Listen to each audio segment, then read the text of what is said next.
Welcome back to the channel. I get into the F-16 and DCS and provide SEAD on a mission in Syria with the UOAF. We had Tomcats as cap and Strike Eagles to take out the railroad station, supplying our adversary with weapons. This was during the cover of darkness, which actually made it difficult for us. I have chapters and text commentary explaining what was going on in my head. If you don't know, I usually play BMS, so there's a few things I'm not used to. Check out my In Harm's Way shirt on the merch store. Ask me any questions, I'll try to answer all of them. If you enjoyed it, press like. If you want more of it, please subscribe. And I'll see you in the next one. All right, so let's get into briefing. This mission takes place October 19th, 1994, with some caveats that we can explain later. It's 1955 hours, it's dark. We have 4 player flights, a 4-ship Tomcat, now a 2-ship Tomcat acting as cap, 4-ship Viper SEAD, 4-ship Strike Eagle Strike, 2-ship Strike Eagle Interdiction, and we have an AI AWACS in the form of Sentry. Situation is pretty straightforward. It's 94. The UN is protecting Beirut, and Syria and Israel are fighting over what's left of Lebanon. There's a no-fly zone established south of Hama that is being defended by the U.S. Navy, and USAF wants to blow up a rail system in Homs. And that's what we're going to do. Here's a map demonstrating exactly what I just said. You can see USAF is taking off from Akrotiri, potentially, or yeah, that's Akrotiri. On the west side of Cyprus there, the U.S. Navy has a carrier strike group deployed in the Med. AWACS is patrolling kind of in the middle there. Can you guys see my mouse? Yep. Yeah.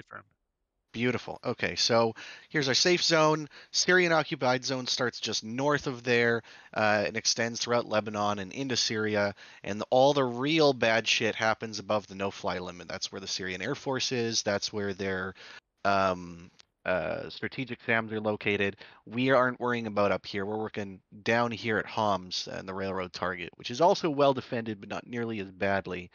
So this kind of demonstrates all the threats up here. The target and some localized threats. We're not really going to be concerned with the Israeli occupied zone or Beirut at all.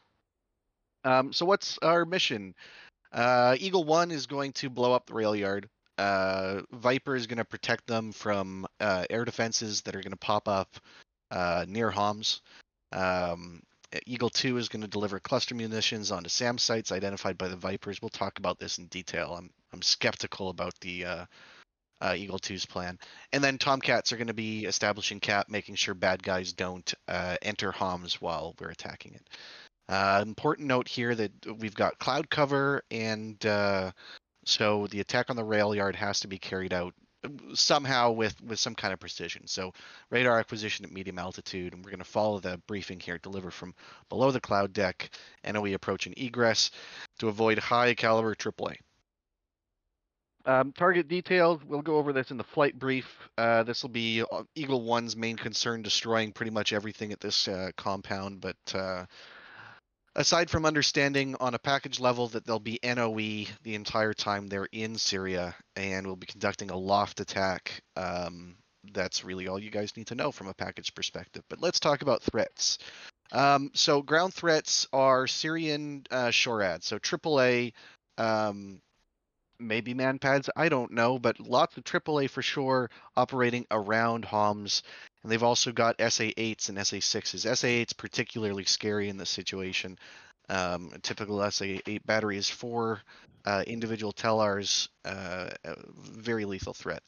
So lots of AAA around the target area, supported by mobile SAM systems, not strategic, mobile SAM systems in the area. And then the air threat is Syrian Air Force fighters. They're all going to be coming from Aleppo, which is north of the target area, about 60 nautical miles. They've got MiG-29As, MiG-23s, and MiG-21s, so all of these are Fox 1, Fox 2 capable. They're operating at night, but they are GCI controlled, so for our purposes, they are omniscient. They will know where we are if we appear on their radar, and they will prosecute us very effectively, even though the conditions are awful. And then SA2s and 3s, single-digit SAMs operating in northern Syria. So again, past the no-fly zone, that's where we don't want to be trespassing big serious SAMs. ROE, this is important. The name of the mission is Rules of Engagement, so presumably the ROE is an important thing for all of us to follow, not just the Tomcats. So let's lay it out. No UN aircraft or friendly helicopters operate in the no-fly zone at night, which means we're the only guys that are going to be there that are allowed to be there. So if it's not somebody from within our package, it's a bad guy and we can kill them. All non-friendly aircraft south of the bullseye are legal to fire upon, but that doesn't mean that all non-friendly aircraft south of the bullseye are threats to friendly aircraft. And the primary mission for CAP is to defend against threats from that threaten enemy friendly aircraft. Syrian military aircraft that target friendly aircraft or approach the no-fly limit may be fired upon within 35 nautical miles. Now, I've read this like 6 or 7 times, and every time I come up with a different interpretation of the rule, may be fired upon within 35 nautical miles. For example, what if I'm at the upper limit of the no-fly zone, and there is an Syrian aircraft within 35 nautical miles of me north past the limit? Am I allowed to shoot at them? This you may interpret as saying yes, but two factors here. One is that we should follow the ROE whenever applicable, and two is it'll look really embarrassing if we shoot down bad guys on the opposite side of it. So we should treat that no-fly limit as a hard line. I wouldn't like people shooting at things that are north of it. We should be very careful about engaging stuff only on the south side of that line. And ROE for the rail yard is minimize civilian casualties at all costs. It's a big industrial facility. It'll be very hard for our bombs to miss, but we're not allowed to attack from above cloud cover, even though we are allowed to use a loft, which is not a visual correlated technique anyway. So I don't know, man. The US makes the rules and we just follow them, but we're not allowed to drop through the clouds. I think that's what we can interpret that to mean. The Met, as discussed before, is various layers of clouds that are going to be blocking not only fields of view between the CAP and the strike guys, but also is going to be making visibility very difficult in all those layers. Blocks out the moon almost completely. So we have a layer at low, medium altitude and then 2 high altitude layers. Very difficult to visually do anything in this arena.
Taxi visual.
I don't know what's up with the air traffic control and just ignore it.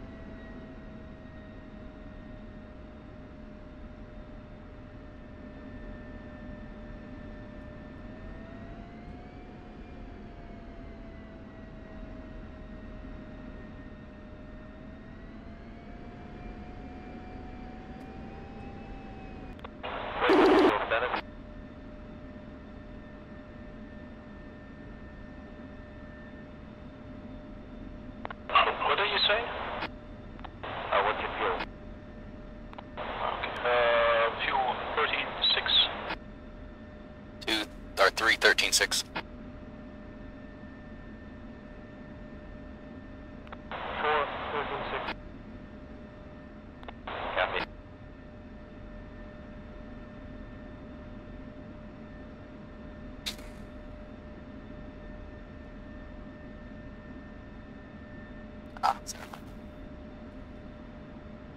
So we don't have a jammer.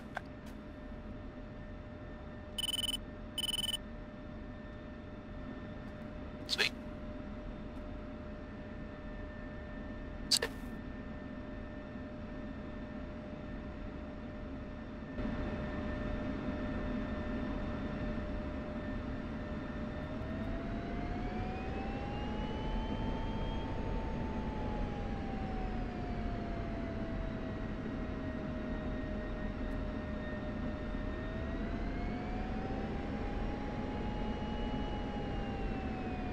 If I can listen to the bass any longer, I might actually blow my brains out.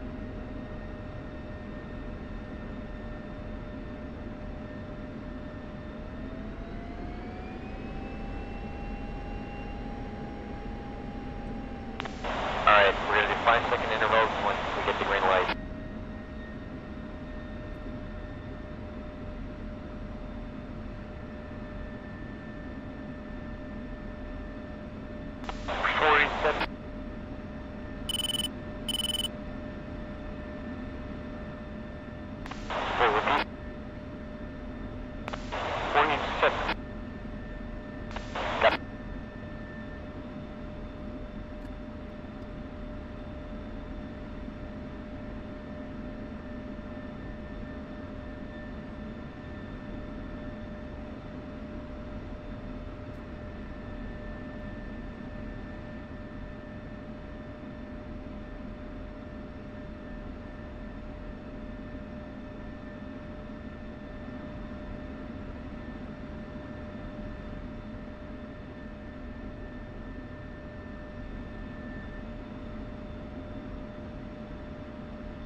One spool up.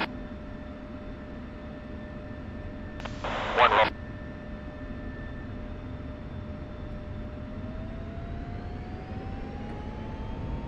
3 rolling.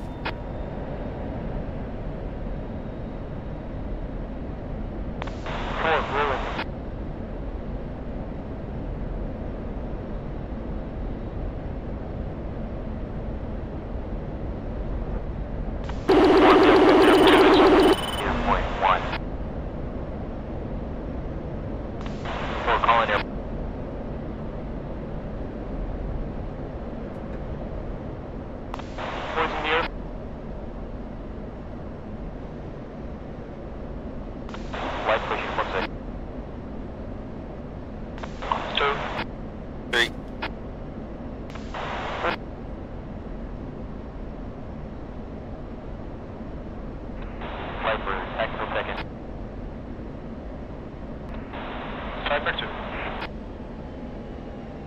Viper 1-3.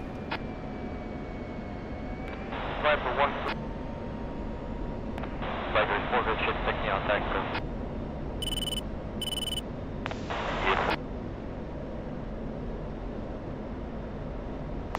I'm going to maintain 300 and increase no climb. Hopefully we will reach east altitude.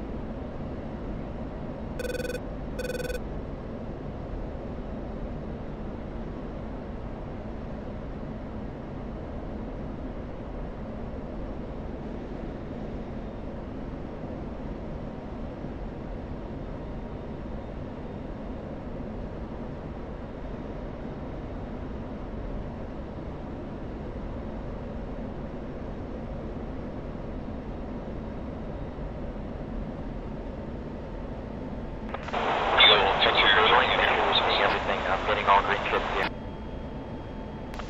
Do the same.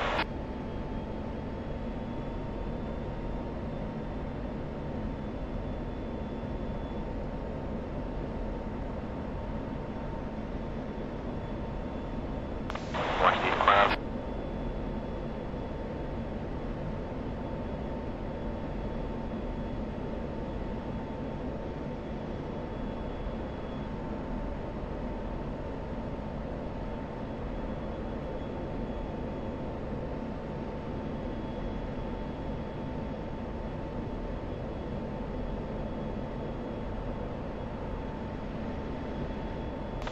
Clouds clear off at 13,000.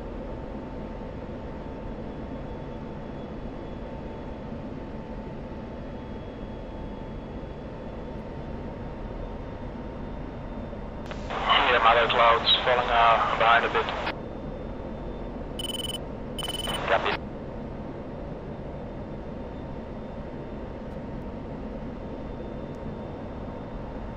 I'm going to level up slightly at 15 so we can all regroup and then we'll continue to climb. Tie in via radar or whatever you need to keep track.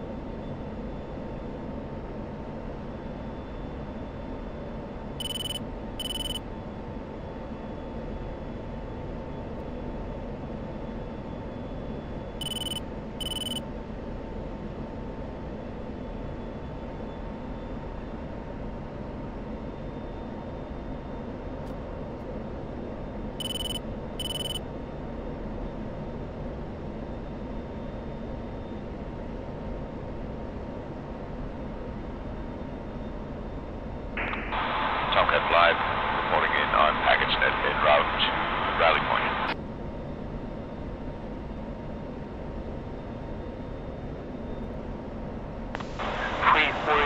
Settled right. Visual. These above the cloud layer now. Eagle 1 checking in, 4 good ships, 90 miles, waypoint 1 Marshall, 15 minutes ETA.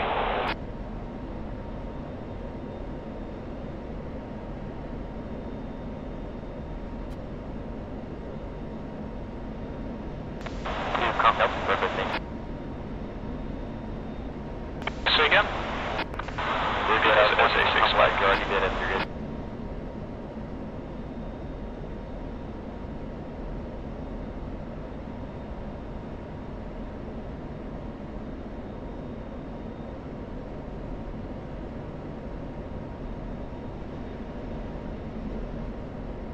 Okay, flight with the climb, 220.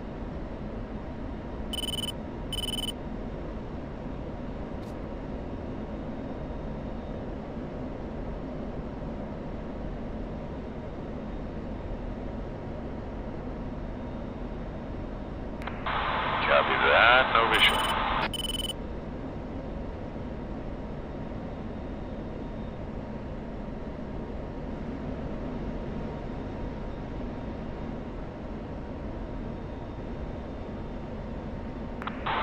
Passing 17,000, 18,000.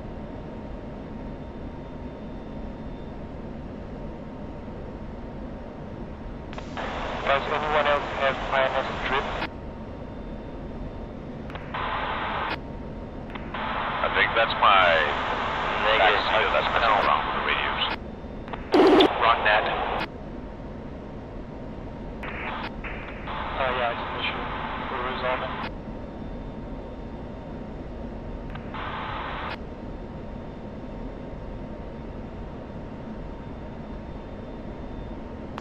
Let's continue climbing to 26,000.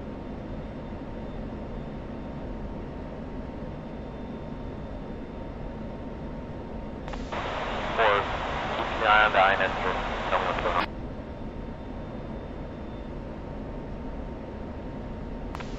340 INS drip says 0.2.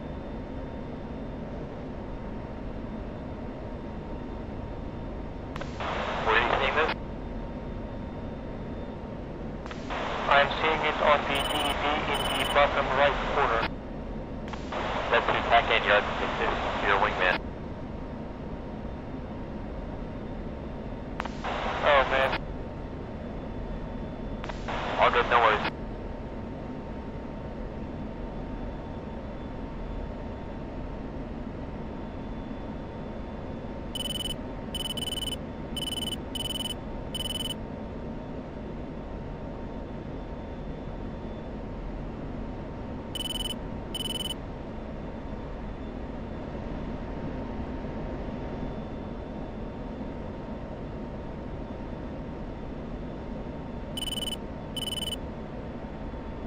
Ahead of your Air 1, gonna offset right 10 degrees.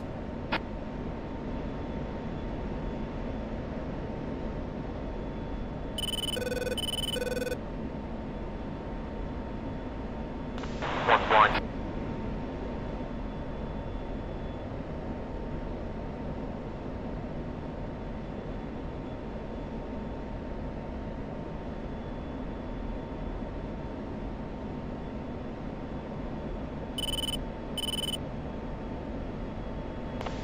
I'll speed draggier than you, one. Full mill and I pull back. Oh, come on a bit. I have visual on you, 3. Just slow down a bit, we'll overtake. Hey firm, what's your Mach? 0.7 currently, but I'm going to push it up to 0.8 enrollment, 2 quick burn. Copy, gonna climb as well.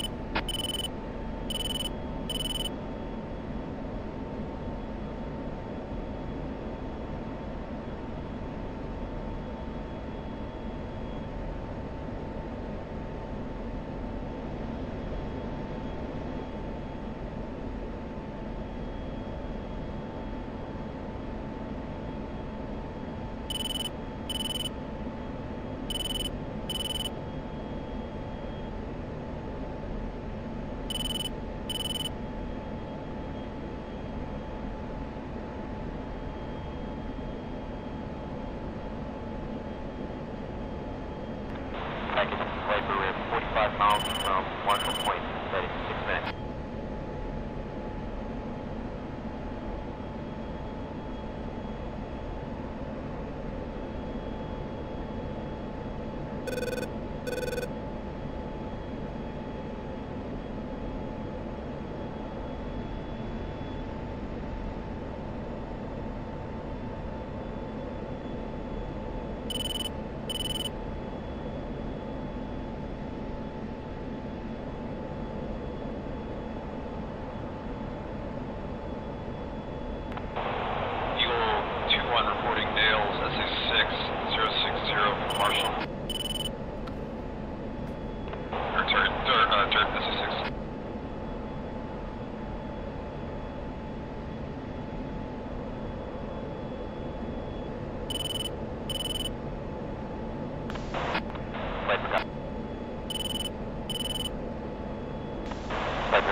Fenced in, 11-7, drop in center.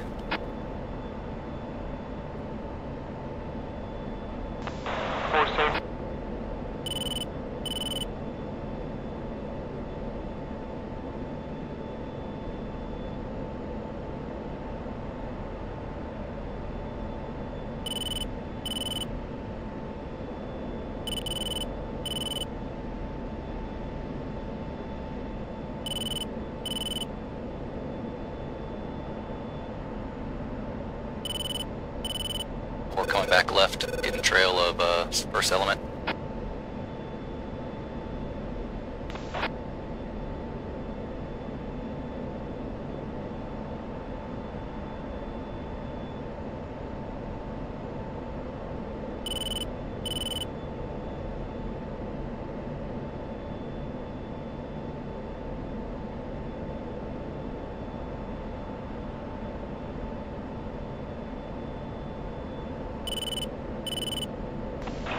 One more thing, we need to be bullseye capable, so I want you to turn on your bullseye capability in the list page and select, and then 8.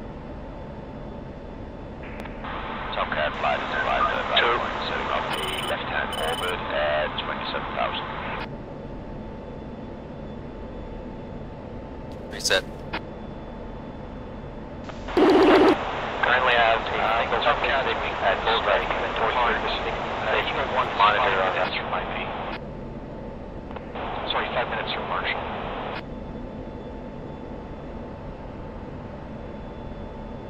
Reheaded at that location.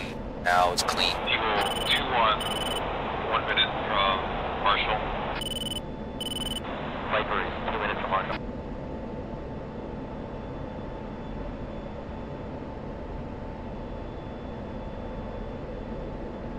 Or go gate.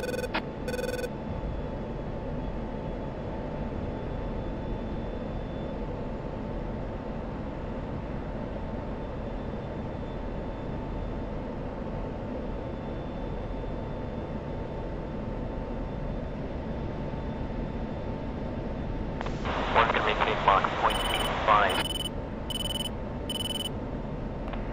Viper 1, Eagle 1, request ETA to Marshall. Eagle 1 Viper, we are 1 minute 20 to Marshall. Tomcat, push Marshall. Tomcat copies. Or out of gate, descend 26,000. Viper, don't spin at Marshall, push. Viper copy. Eagle 2, Eagle 1, what's your ETA to Marshall? Eagle 2-1 arrived at Marshall. 2-2 trailed behind. Fire 2-1 spin. Push at your leisure after the SEAD departs. Eagle 2-1. Strike reference David 2, let's go. 2. 3.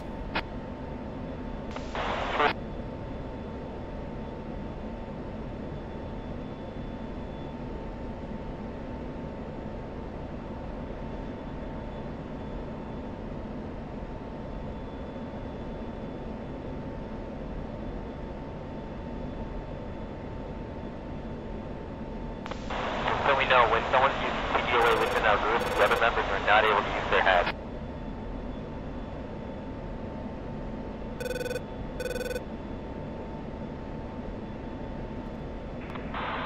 Package lead Tomcat 5, just to confirm, are you saying, do you mean depart from Marshall? Yes. Please, go.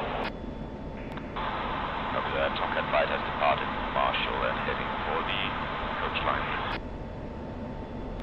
Viper departed Marshall, reference 2 now.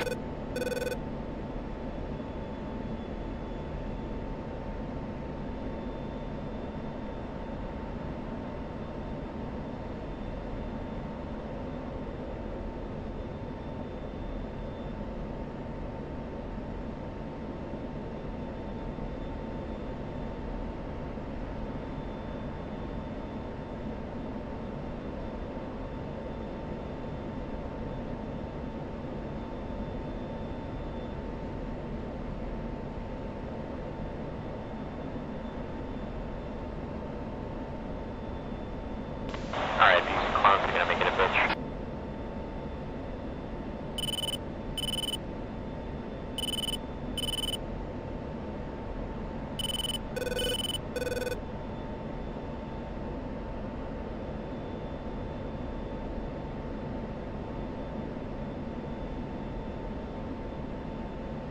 Second element continues you on flight 10.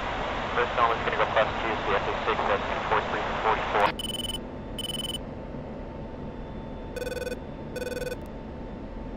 That second element, stay heads up.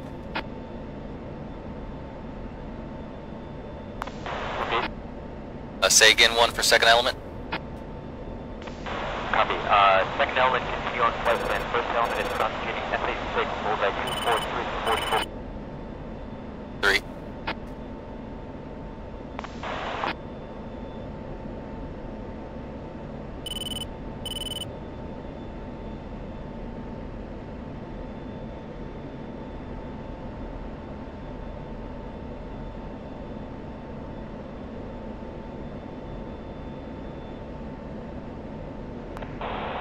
Eagle 2 flight pushing 0.2 frequent.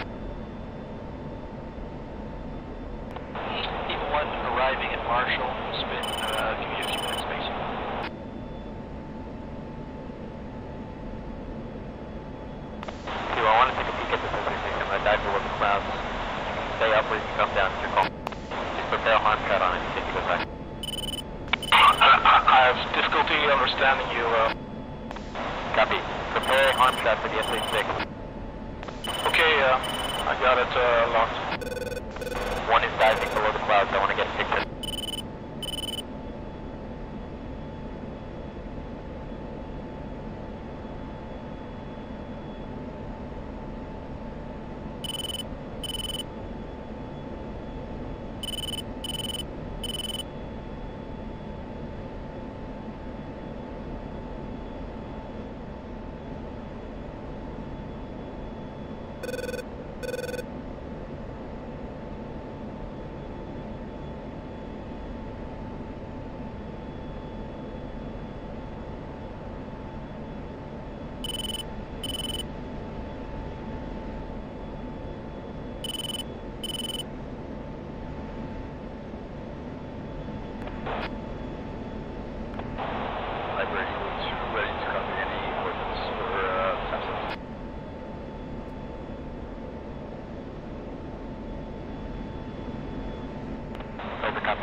Sending Angels 2-6.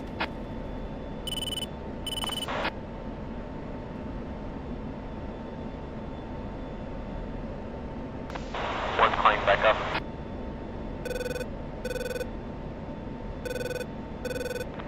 Eagle Team Slicer, I have an SA-6 site with coordinates is currently off target north of our flight plan. Ready for readback. Eagle's ready. One, losing. Eagle's ready. Northing 3454600. Break easting 0355357. Elevation of 31 feet. SA-6 site. SA-6 northing 3455600. Easting 0355357. Can't understand anything. Readback correct. What do you want me to do? Continue? Flight is about to go fleet. Come out right. We have 2 times spikes from MiG Outright. 29s unknown distance. You know what to do. Don't get them before they trespass the no-fly zone. Copy that. We're awaiting confirmation if they have trespassed. Roger that. Eagle, rifle information. We are not prosecuting that target. It does not come online. The radar is offline. Eagle to cover zone.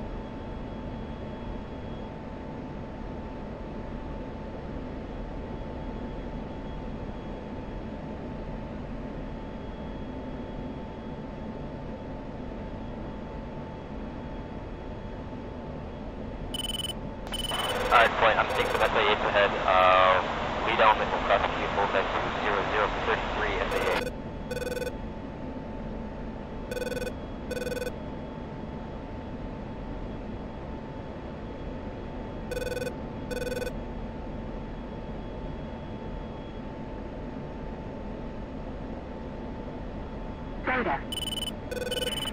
Tomcat flight is now lead dry setting up behind me.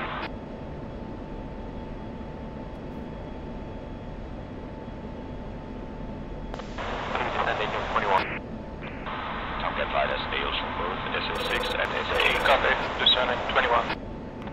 Viper prosecute.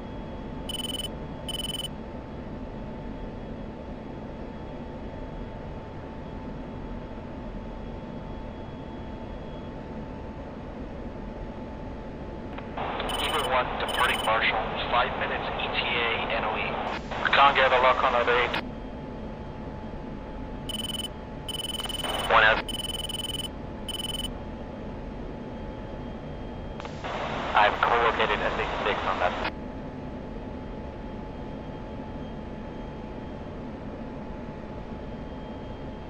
Okay, I got it locked.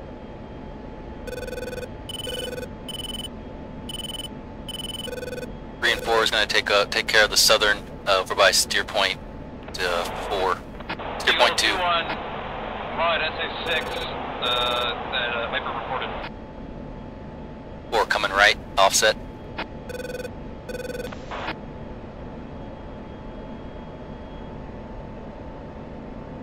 And go trail 2 miles.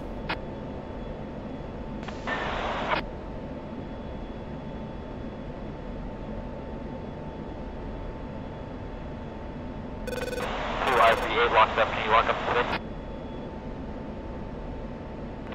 Eagle 2-1 in on SA6.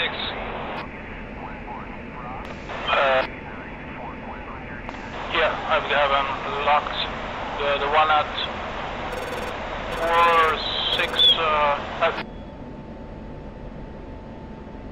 4-6.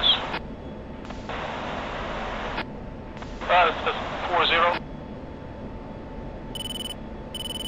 Or lock Southern SA8. We'll fire 2 harms, 30 seconds apart. Stand by.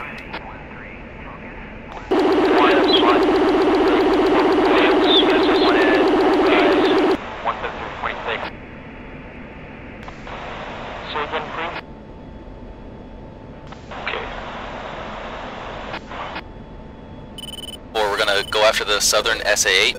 Stand by for launches. We're gonna do 30-second apart. Captured the Southern SA.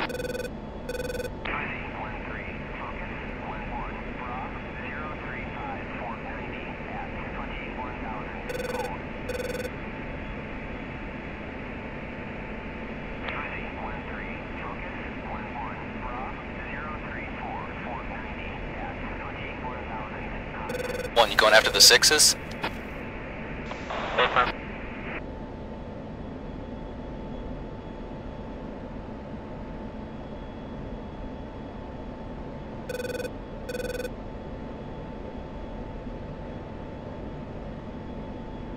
Or coming right, 150.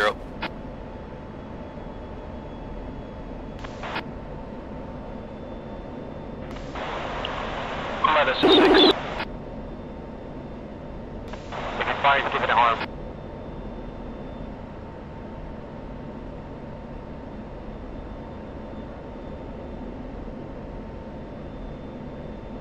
Or I want you to delay turn 30 seconds. 3's turning left. Maybe tell you.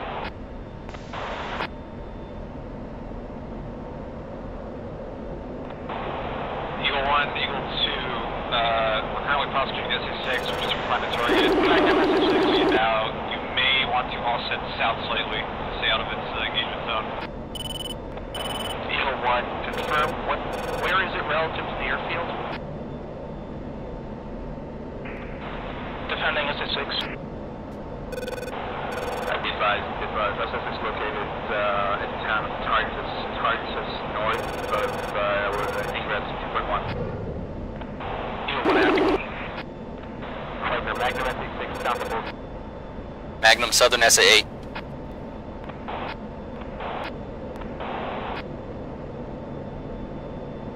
And then 4, delay like 30 seconds and shoot the 8 as well. I'm on the deck. 3-4 scene. Southern SA8, 40 northward.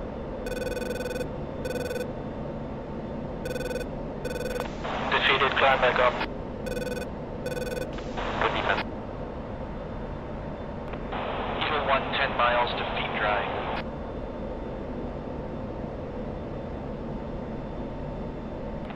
Rifle 1-4, Magnum SA8.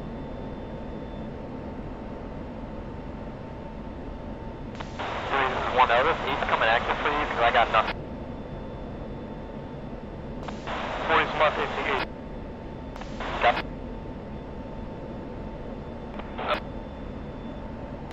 40's out west.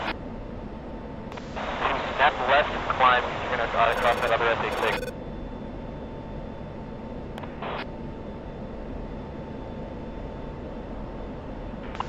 Okay, got locked on 224 for 29. Copy, just reference gear 2 and climb.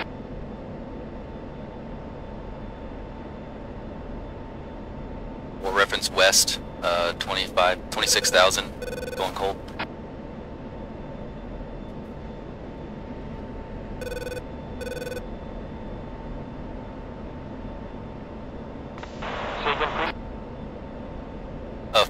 Reference 270, out cold.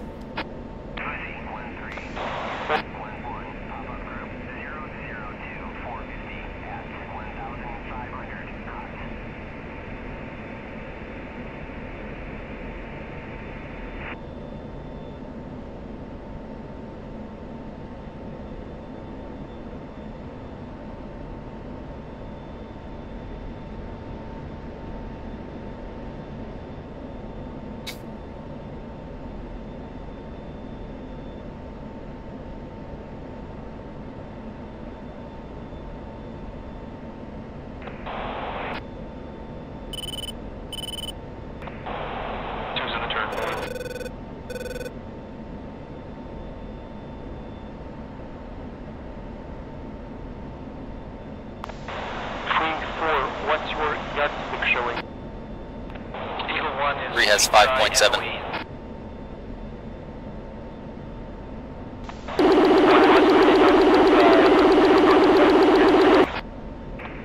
Tomcat 5 is getting 21 spikes, well, possibly scramblers. Say again. Magnum S-16. Come on, shoot him. 4 coming right.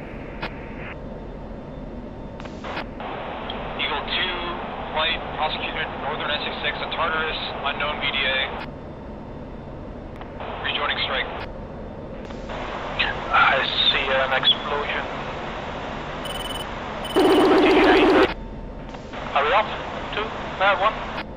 1 is out. 2 continue hot on SE6 that's south of the Tier 3.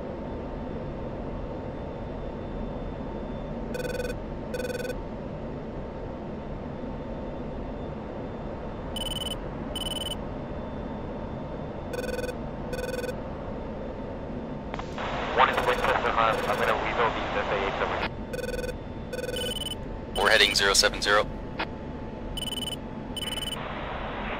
Magnum S6.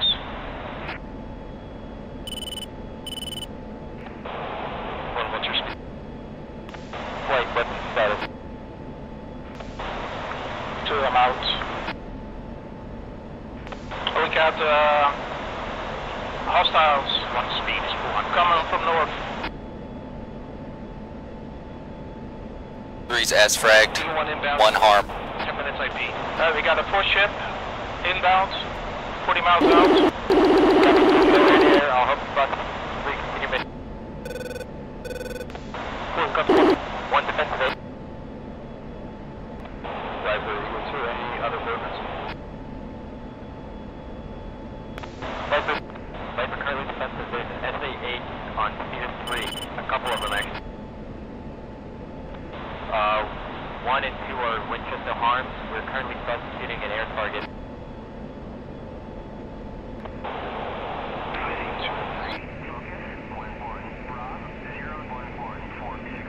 I kind of want to use these harms when the strike is a little bit closer. That's your discretion, you can do that. Hey, firm. Tomcat 5 is turning over to engage to 2 groups of hostiles coming in.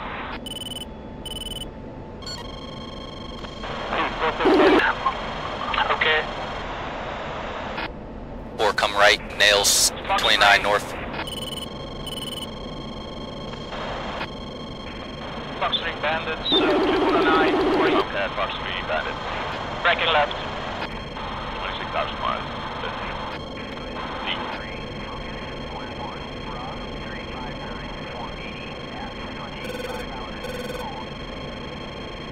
Like that. Eagle 1 minute inbound. What the heck is going on? They're freaking 50 miles away. Viper 1, commit bandit, 2, bandit bullseye, 295 to 1327. I'm out. Copy, coming. Turning cold.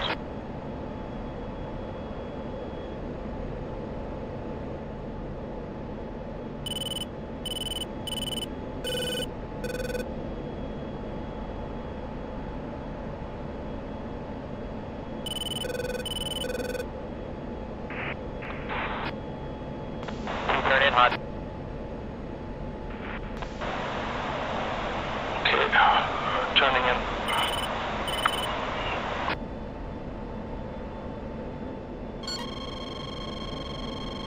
Eagle 1, Viper 1-3. Close to the north. Anyone else? Viper Fox 3 bandit, 10,000. Tomcat 5 Fox 3. Tomcat 2-1 is at 33,000. Needs to be lost. Tomcat 5 slash MiG 29.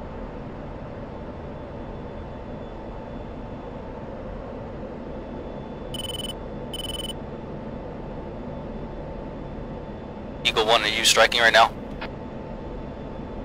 Uh-huh. Affirm. Alright, 4 coming back around. We're gonna shoot the whatever's alive over there. I'll focus on the 8, you focus on the 6.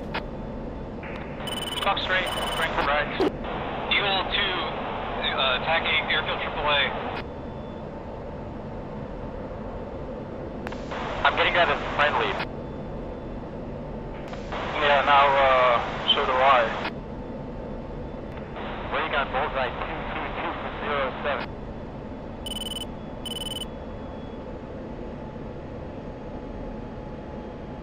Any Tomcats at 20,000. 2-1 might be in the third. Tomcat 2-2 is trailing at 29. Friendly swap. How about your man?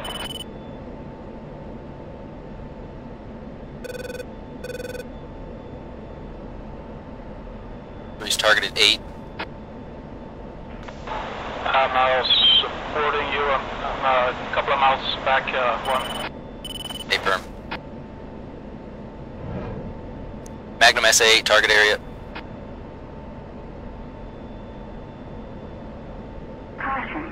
Got the northern one. Tomcat 2-2, reset. Second. Tomcat 2-1 in the Merchant 2-2 in the dog side. Falcon Merge 21.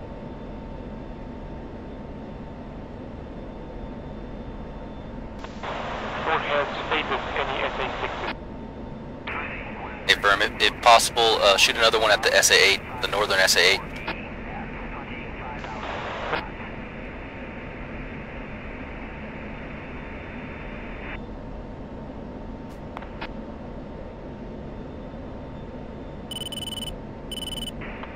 This is Tomcat 5. There might be a MiG 21 that slipped through the net.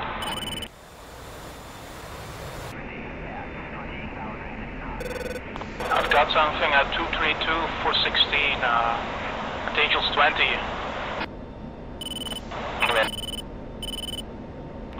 Viper 1-4, Magnum SA-8, next to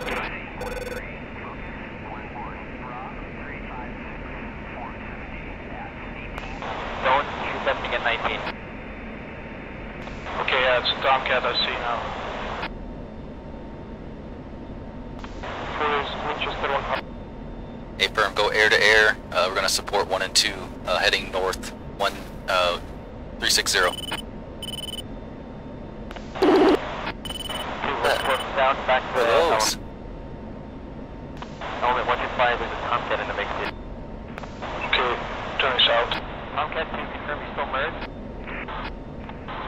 Tomcat 2-2 was merged, damaged, unknown status of enemy attack. I'm down to 1 long second. Tomcat 2-2 is damaged, going to 7028 times. Tomcat Viper is above you at Angels 19. Eagle 2, Three's clean. 2, merge, 321. Eagle 1, strike complete. Force clear.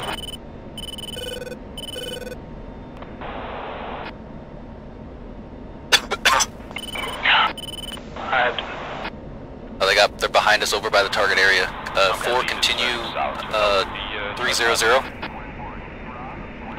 Package military. What? Continue 300. You 4? 4, you got 20. 3-4, I think I have something on my 6.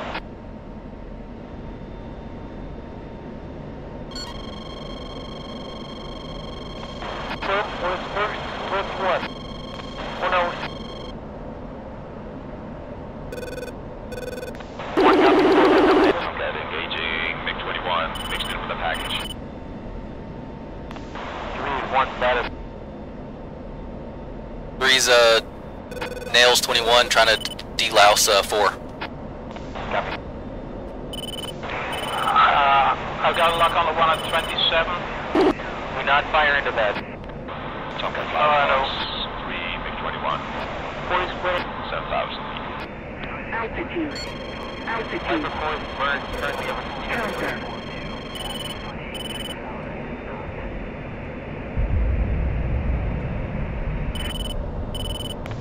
Core's got no joy. 3's merged blind. Oh, merged tally. Tomcat 5, Fox 2, MiG-21. Cap flare.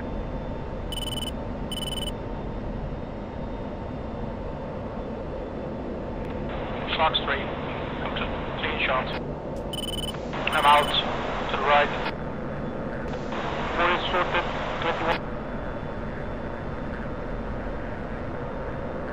Cap flare. Vibration Flash 21. indicated. 3. Eagle 2-2's got splashed by MiG-21. Eagle 2-1's emerged. MiG-21.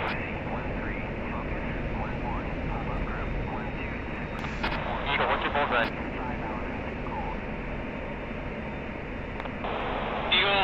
Eagle 2-1 bullseye. 210-30.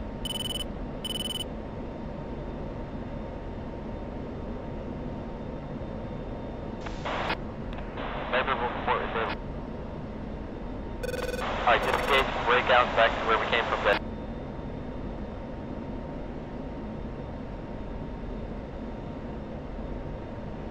One extending, heading 230. With MiG-21. No vision. Ray gun is Angel 18. Angel 18, 217, 33.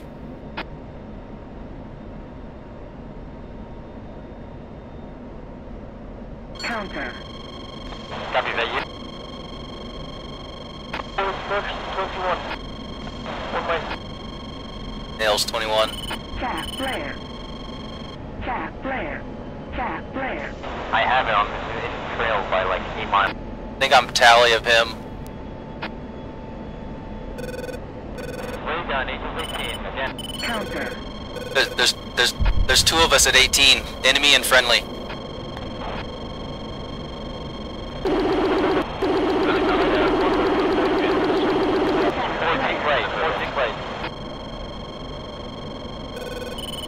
Buddy spike. Correction.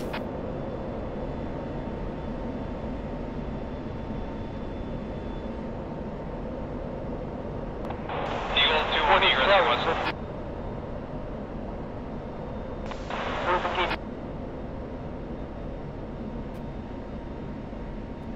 Three's no joy. One top.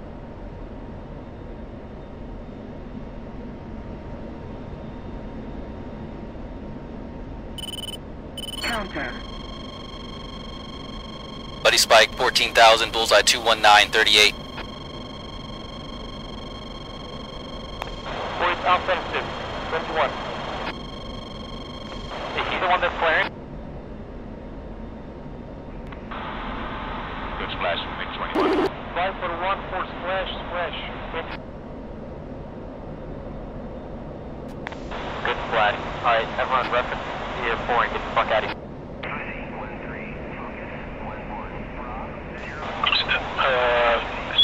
Tier 1 you say? 4. Tomcat 5 is no further hostiles egressing from the combat area. 1 nail 6, 3 o'clock, got there. 4-6. We're back. Counter. 3 mud 6. Counter. 2 Winchester.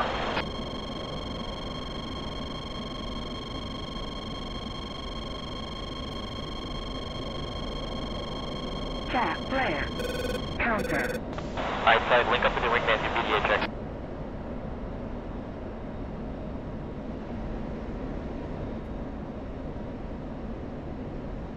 Tomcat 6.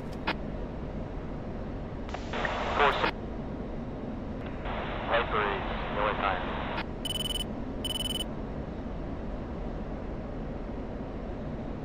Nail so far out.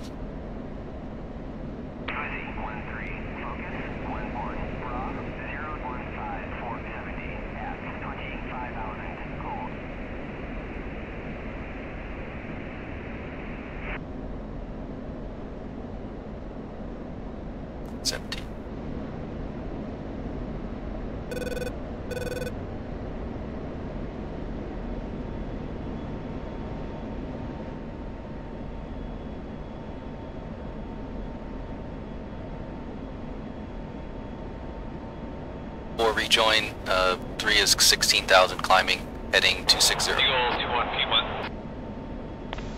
4, rejoining. 2, rejoin when able.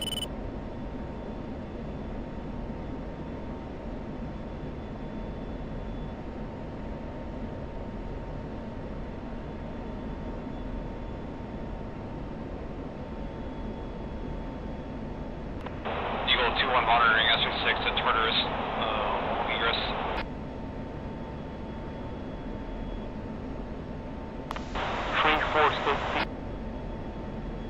3 speed, 0.80, reference steer 4.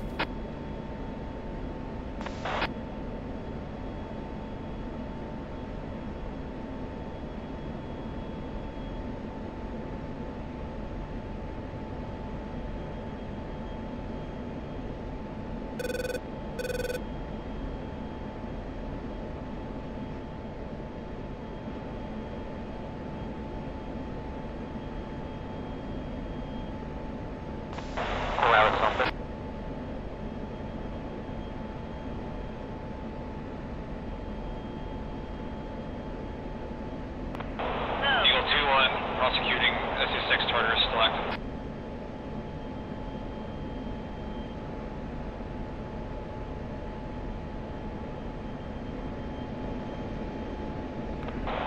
Package Miller time. Flavor Miller time.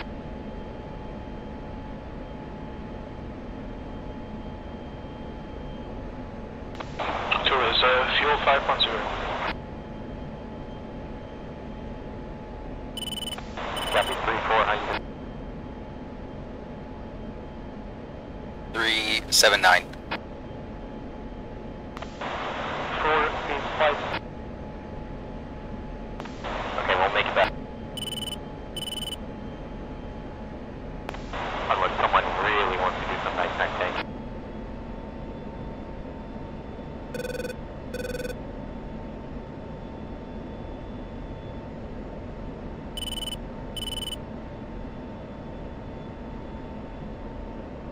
Or check left, heading 240.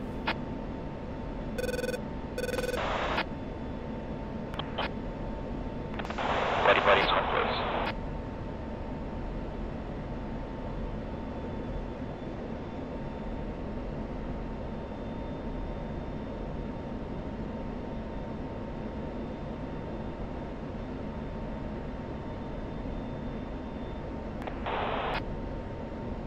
Or got your visual, keep that heading. On your right side now.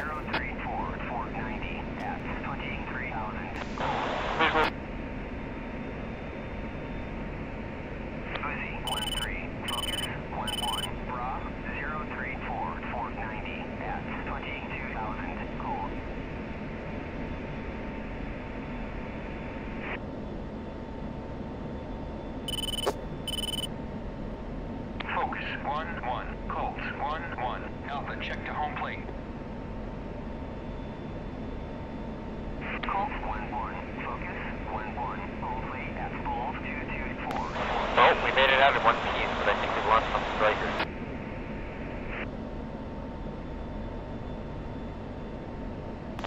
Might have been Eagle, I'm not sure.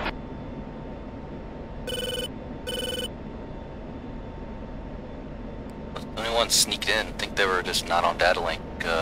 That's crazy. We'll see in debrief. That was pretty crazy. Yeah, there was a point when me and 2 were prosecuting a target that was abandoned because it came up as IFS red, and then literally after I launched a Fox 3 at it, it came up as green. That was one thing I realized we fired at Tomcat too. I had the same, No, I don't blame you for that. If anything, it's my fault. I should have called in ray gun because that, if we did end up hitting it, that's my bad. yeah, we'll see what happens. Sails right, left. Yeah, alright, flight reference to 5.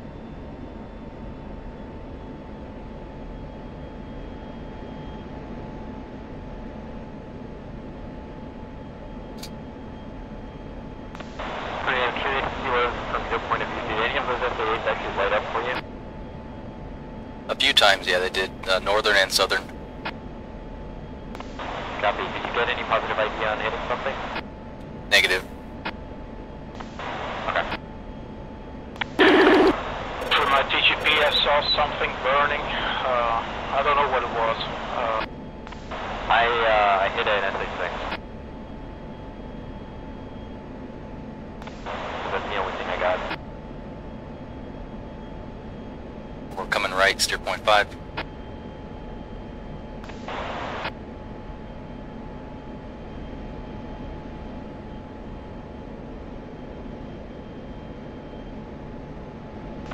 Yeah, the cloud cover didn't really work with us today.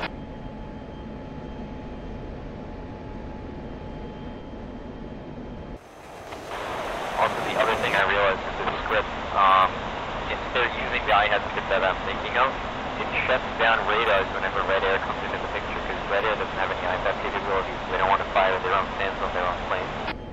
So they shut them off entirely, which might have affected our plane. All thanks for the debrief.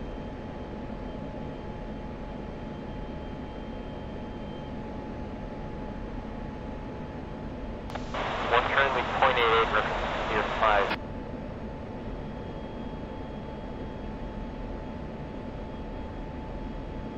Very same.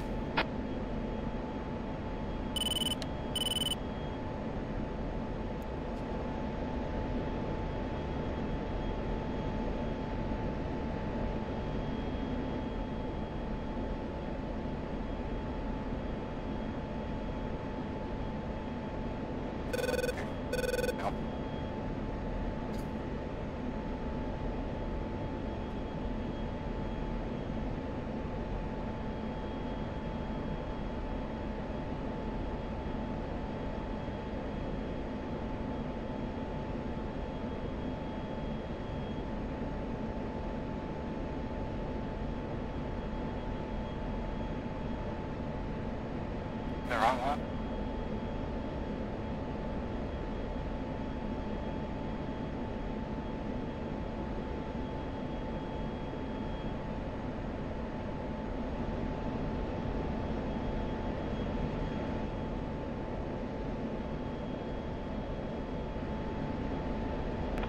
Eagle 1 checking out tactical.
2.9. 3 spin south, 7.3. 4 spin south, 5.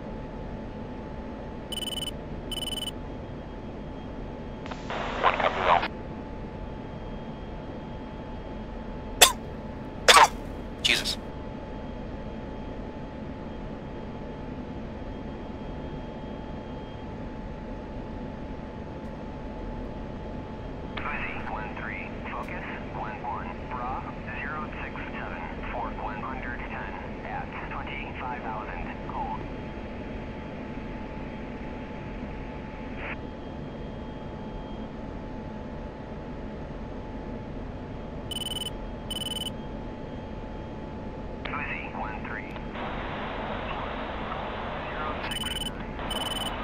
That is Spike F-15.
Is it me or is this the steer point tadpole not in the right direction? You might need to cover 0 your left. Maybe it's not highlighted. Oh, so that's what it does. So it's not highlighted. It's only just there. Okay. Yep. Shuttle, same issue. Yeah, I thought it was going to be highlighted, but it's just illuminated instead of just highlighted. Sweet, thanks. Alright, let's switch to tower, so uniform 1. Viper's switching up back to 2. 3.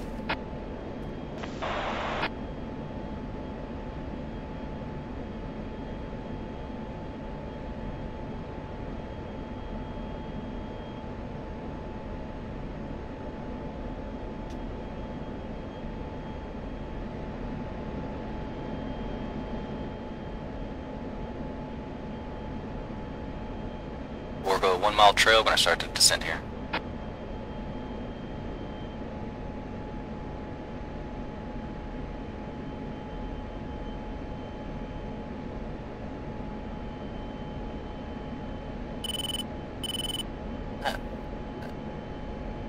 Alright, so I'm going idle and I'm done putting my nose down around 10.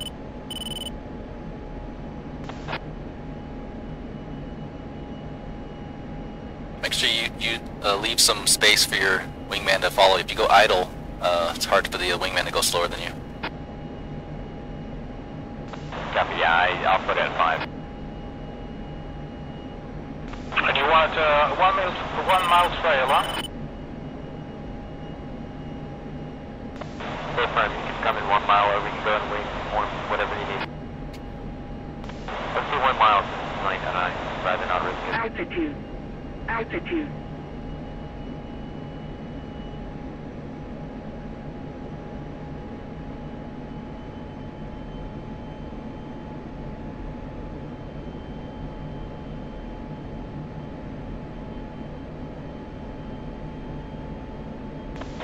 One's coming left, referencing right. 250. No, I'm following.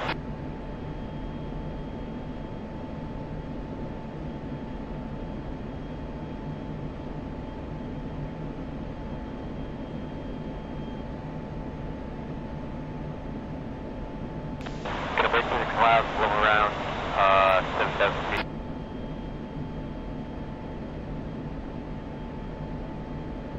What's the runway heading again? 107,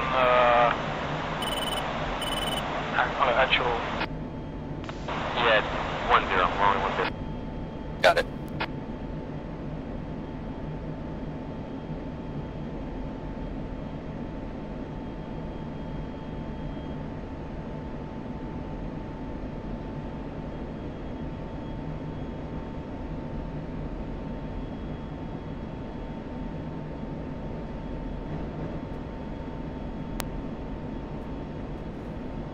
Alright, one's leveling out 6,000, actually 7,000, just up quad there. It's coming right. Okay, I'm on trail. Flying to a dip.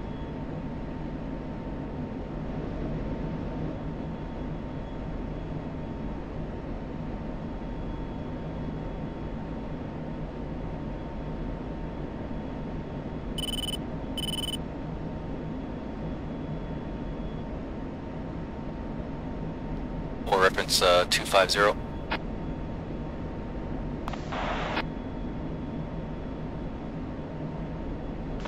gonna skip the overhead, make it a long in. One's gonna turn right base. And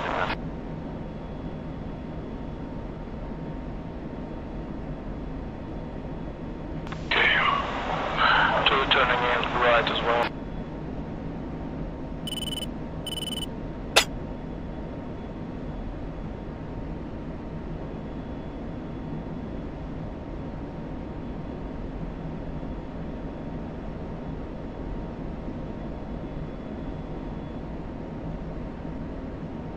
Or level 5,000.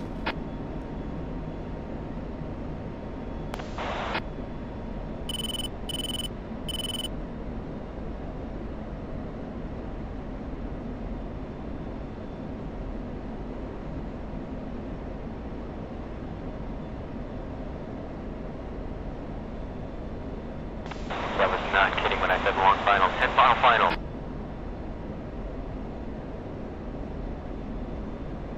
Or check right 290.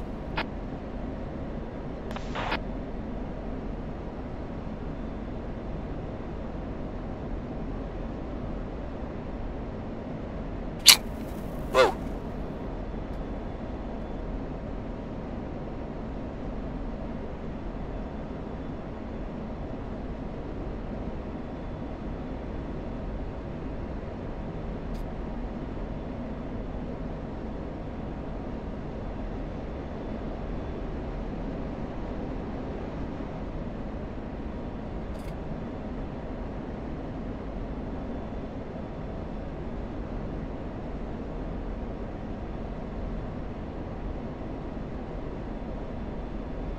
Is turning right base, runway 0, Russian 10.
Three's on 11 mile final.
Temperature wheels down.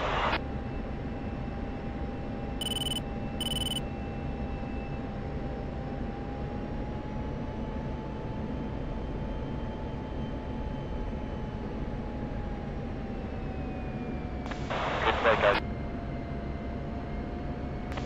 Yep, sure was.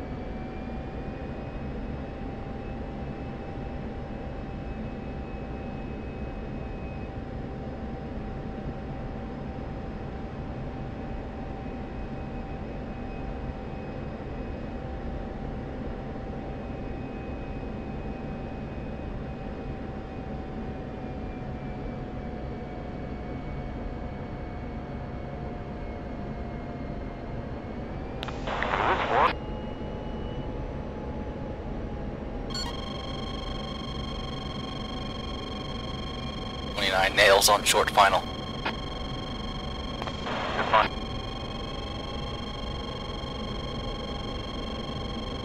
Not to spike.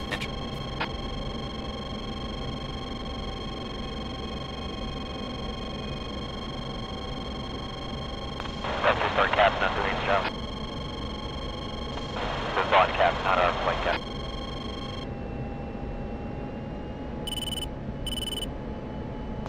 See you guys in debrief.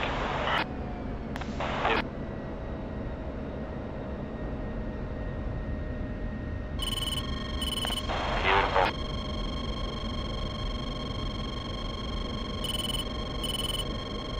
Pulls down.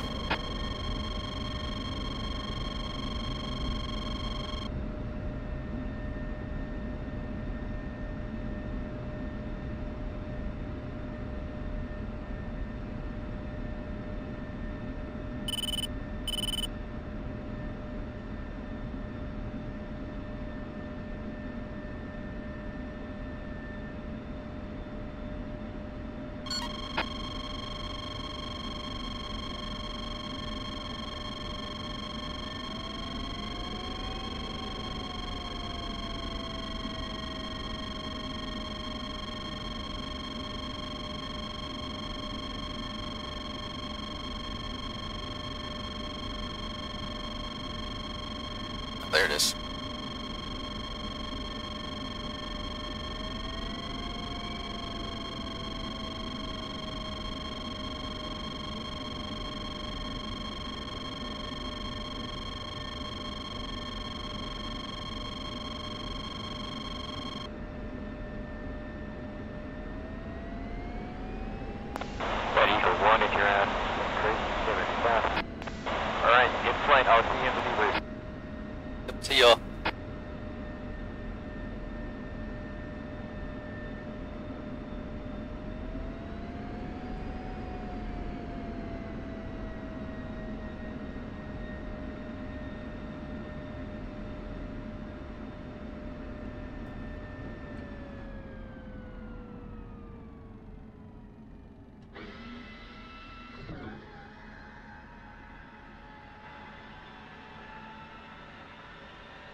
Busy 1-3. Abort takeoff.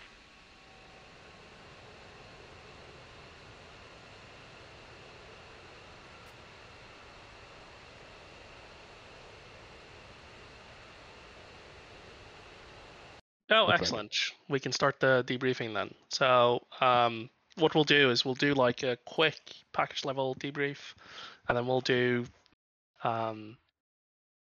the Scope can go through what he thought the package was like, and then we'll do flight leaders, basically what went well, what went poorly, and then once we've done that, we'll get the Tacview off the server and go through the play-by-play. If you want to stick around, the first part should only take about 5 minutes, and it's always useful to stick around. But if you've got time, sticking around for the Tacview debrief is always good fun. So yeah, Scope, if you want to start us off. From a package level, things went well, and they went not so well. I think it would be very difficult for me to comment on the overall composition and execution of the package without seeing the Tacview. But the initial plan seemed to pan out successfully. We completed the primary objective, which was delivering bombs to the railroad site, which was successful. And up until that point, things happened in more or less the way we predicted that they would. I think we correctly predicted the enemy ground threat, and we correctly predicted the most likely course of enemy air action. And I think that the package plan focused on dealing with those situations in a way that made sense. Probably things fell apart in the air due to the chaos of operating at night and spreading ourselves too thin, as is the usual when we fly night ops. It's very difficult. There is a wonderful quote that I remember from Star Baby. He talks about the no-fly zones they imposed over Iraq in '98 as part of Northern Watch. And he said they observed bankers' hours, which was to say the no-fly zone only existed between the hours of 9 a.m. to 5 p.m. Monday to Friday. They took off weekends, and they definitely did not operate at night, and now we know why. The biggest improves that I could point out would be in the comm arena, where package comms was overutilized. Carrying out conversations on package comms is always dangerous, especially with 20 other people in the air. It's oftentimes unavoidable when chaos and shit hits the fan, but we can constantly be improving our communications, and to skip over mentioning that even in a chaotic situation like this one would be adverse. So comms, we got to work on it. Fine level execution of things happening at night with poor SA, something we can always improve on. But I thought we did good. We accomplished the main objective. All right. I'll give you a break before we go do your flight. So, Cruiser, do you want to talk about the Tomcats? No, sure. I mean, all in all, everything considered, I think it went somewhat well for the Tomcats. Because we got to the theater, set up the grinder, and it worked pretty well. And then all of a sudden, I think we had like 4 MiG-29s and 2 MiG-21s at very low altitude. But until that point, we had good communications, good formations. Flighter did well. Domestos, my Rio, also did really well. But we ran into some issues with, I think, identifying the targets properly. Especially during nighttime, the camera is not all that good at it. So we need to improve on that part of the flight. But other than that, both Tomcats made that home, so can't really complain too much. That's it for Tomcats. All right. Mythic, do you want to do the Vipers? Sure. Damn, I'm gonna be honest, I've never done one of these. It's my first time flight leading, so it was a very chaotic experience for my flight, I'm sure. But overall, they did a great job of doing exactly what we were assigned to do. We came in to suppress, and that's what we did. I don't think we had any losses to enemy SAMs. I could be wrong about that, but I'm pretty sure I didn't hear anything go on there. They stuck to the plan. There was a bit of flexing going on as we switched to a cap roll, or my element switched to cap, and then second element kept in But overall, they did a great job of, just moving with the dynamic situation. So yeah. Cool. Now you can talk, Scope, about your flight and my Right on. terrible station keeping. Your station keeping was terrible. Number two, you did a fantastic job. Thanks so much for coming today. I know I don't think I've flown with you two before, but you guys got on comm. Basically flew exactly what we needed to. The whole flight emphasized staying within the visual arena of your flight lead. You did a fantastic job. It was all Greybeard. Staying tied up. Got bombs out, and then I didn't have to fight to find you again on the rejoin and the way home, and you helped your number 3 land with a bent jet, so that was fantastic. You did everything that was asked of you. It was never hard to babysit you. Thank 3, you were great. You handled number 4. I didn't have to hand off stuff, micromanage you guys. I knew you knew what the mission was, and we continued to execute it. You did run into some serious helmet fire at the later half of the mission after you received battle damage, and it took a long time to get you reorganized and put back on target. But all of that was to do with helmet fire. Your jet was bent, and you were trying to figure out what was wrong with it. I don't think it's a huge thing to loiter on personally, that you were having a hard time working a bent jet. That's just what comes with the territory. You communicated 80% of the problems you were facing, which was enough for the rest of the flight to help you out. And you never went Nordo on us. So even when you were fighting the jet, you were still making room to tell us what was going on and to try to figure out how to help you, which was really helpful.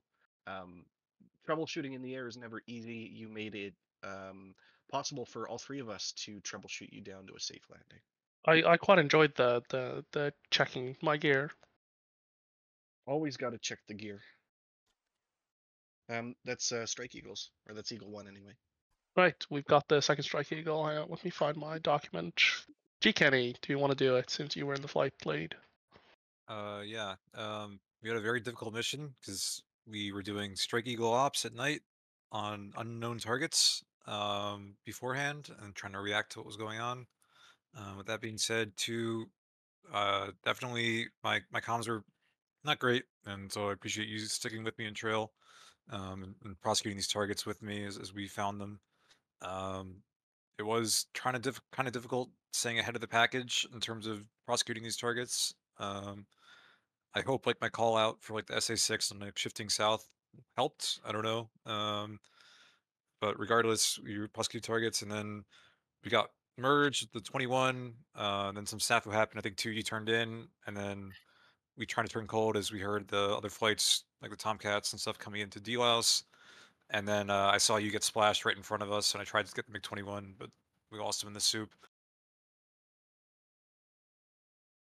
And yeah, that's pretty much it. All right.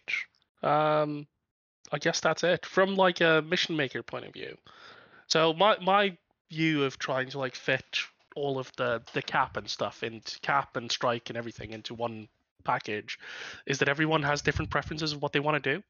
If you make a package that's only ground pounding, you're going to get someone who complains that there's no air to air, and if you do the opposite, you're going to get someone who complains that there's no ground pounding. But it does seem to make everything 10 times more complicated. So I guess the question is, would people object to missions that are more focused on one thing? I think I like the mission for me. I know that's like a question, but I like the mission. I like its complexity. What I just dislike is just not having the waypoints. It was a bit confusing from a PowerPoint perspective. That's it. I think the mission overall was great. The flex aspect of it was, it was dynamic. That's what keeps it interesting. Yeah, In what sense do you mean not having the waypoints, by the way? Yeah, the PowerPoint was kind of lacking on what waypoints. We got it like very late. There was a confusion flying with what Marshall was and what wasn't, just because it got the information like 5 minutes before we took off. So. Oh, right. So some of it was done this morning with Scope, but I guess it wasn't communicated to everyone. So I guess one thing is to identify flight leaders early as well, and let them ask questions of the mission maker rather than just the package leader. Well, I think the easiest would just be to try to get that ASAP on your PowerPoint. On the PowerPoint, yeah. So everybody has access to the PowerPoint, right? The problem with how DCS displays this information is that it doesn't do well in a PowerPoint. So that's why I try and like do different things. But yeah, I'll do that next time. Cool. It's definitely effort. That's for sure. It's time and effort to Yeah. make that PowerPoint. That's definitely. It's easily, it takes much longer than actually making the mission is my experience, and it's the bit I hate the most. So Okay, so first thing that I'm seeing is this A6 is no factor for us. But maybe that wasn't made clear based on the package level briefing what ingress route the Strike Eagles were going to take. I But had this it is good. just as an like a preliminary threat, so that in case we need to, we'd have that on hand to prosecute it. So I passed it to them, and then I told them that we weren't going after the SA-6. Okay, and I can see here it's already a factor for cruisers flight. This is over Tartus, right? Yeah. Which I kept hearing is Tartarus on the comms, which I was giggling at every time. Good name. Of course, Tartarus being one of the levels of hell in Greek mythology. And this SA-6 doesn't threaten the Tomcats at all. In fact, the Tomcats set up an orbit right over it. Well, that's great. Yeah. And meanwhile, Mythic, you guys press on to your primary objective, searching for SAMs over the target site. Yeah. We talked with Eagle 2 that we'd try and prosecute any SA-8s we found first, and then keep SA-6 aside for them, because it's easier for them to prosecute those with their CBUs and GBUs. Awesome. Okay, and I can see here actually that Kenny's already going to prosecute this thing. That was a quick handoff. Yeah, thanks to my Wizzo and number 2 for being really quick on typing in these chords, and thanks to Viper for giving us these chords really quickly. Don't forget that God. That SA-6 I think was pretty close to 2.1, and I think the reason why it's not active. I think the reason why it wasn't active was because it was obscured by buildings, like partially obscured the sightlines. 2.1 is that T junction, I think. I'm pretty sure, isn't it, on the coast? 2.1 is about where you guys are right now. Yeah, just north of it. It's where that 2 is. So anyway, so how do you guys prosecute this site? You've got CBUs and GBU 12s, is that right? Yeah. So Blue and I, Blue. So I can't talk while I'm using the Tacview. So Blue, if you want to narrate it. Red. So we're just intending to, we tend to capture and then NOE strike and then pop up and toss, and it wasn't very successful. First run, it wasn't successful. Capturing wasn't we couldn't find the radar. So and then second run, we did see the radar, and we do toss, but well, not toss really. We just drop it, and fortunately, I could not laser designate correctly. Turned too fast, so GB12 missed. When you're taking some AAA there too. What kind of AAA is that we're dealing with? 57 millimeter. Okay. All right. At this point, a decision was made that to continue to follow your package, since there's no factor and you've already passed that first point. Okay. Well, it was a good first attempt. So it's okay. So let's back that up a little bit. So, all right. So we've identified this SA-6. We put in Eagle 2 to do their deed mission, and then we still have cruisers flight, F-14s anchored where they're supposed to be, and the F-16s inbound to do what they want to do. I think at this point I call the F-16s, asking them for another SA-6 or any other targets for us to prosecute. They said that they're dealing with multiple SA-8s and they're unable to give us or hand off any targets to us at this time. That was kind of maybe it could be. What's your plan here? I see you guys are split into 2 different elements. Basically, yeah, exactly. So when we went to take a look at SA-6, I had Element continue hot on flight plan so that they could start waking any SAMs up. Right, Prime and Doge. Exactly. And so I have, basically, Valk was above me as my shooter in case anything came online. So after I rejoined, he's still a bit ahead of me, which is, I guess, my fault partially because I should have sped up to catch up there.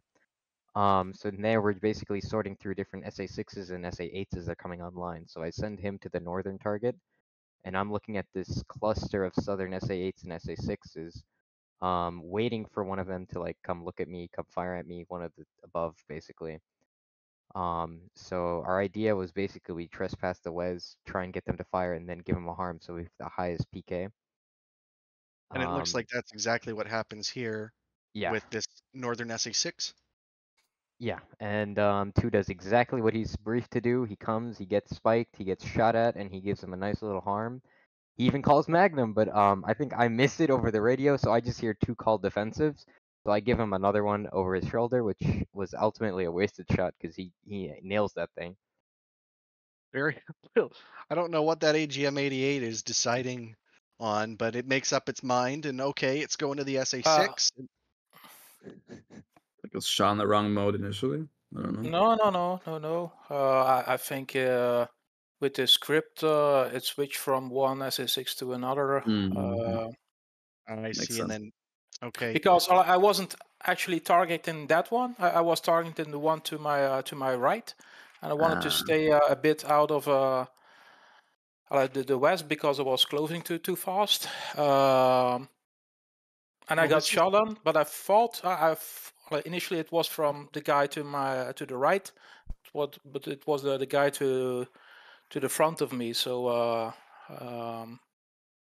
the harm switched to the correct target. That's great. More powerful, Yeah. more powerful strength. One hell of a side lobe on that Seeker. This is great. So you weren't targeted to this SA-6 when you launched. Is that the idea? You were targeted to this SA-6 over here? Yeah. That's the one I was. Well, that makes so much sense because look at this defense, and everybody can learn from this.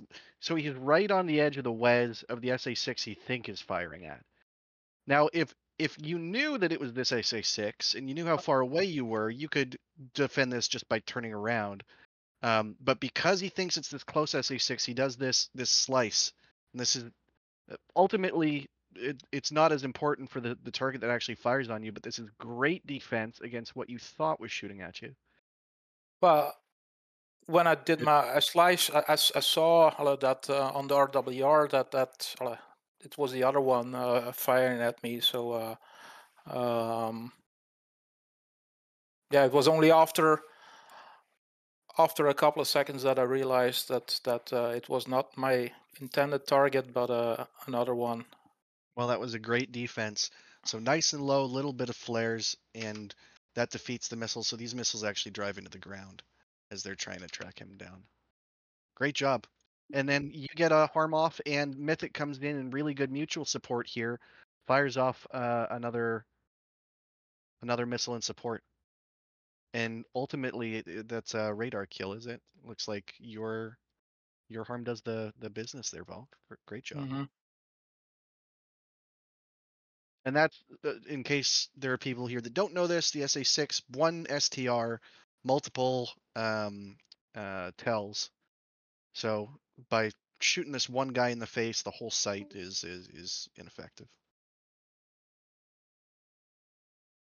Awesome. And meanwhile, we have another fight going on with Prime and Doge. Prime, you want to walk through this one?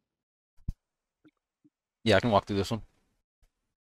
Please do. So you guys are here to stir up shit from Mythic's description, is that right? Yeah, basically. So we noticed. So I might have missed it, but I knew the strikes weren't even close to our area yet. So I didn't really want to start shooting harms quite yet. But my 1 and 2 started to get launched on, so I was like, I might have to get something off. So fortunately, we were able to get a couple of SA-8s. We were focused on the SA-8s. Oh, this is great. At the moment, there's 2 of them in this one. Then my number 4 gets another one off, and it sorts out whatever it's doing. He gets another one over here. So we have 2 SA-8s down. This is great. At the moment, you guys are mopping them up.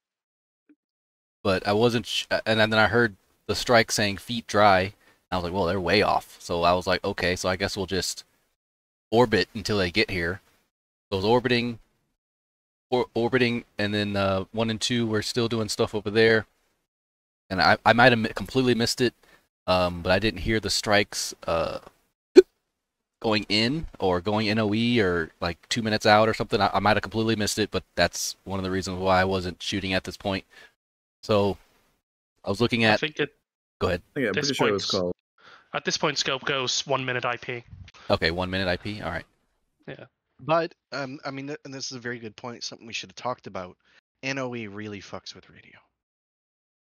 So it's possible that I said something and you just didn't receive it. And maybe, yeah. Maybe we heard it. We maybe in the future we could ask other flights to just relay that, whoever's NOE.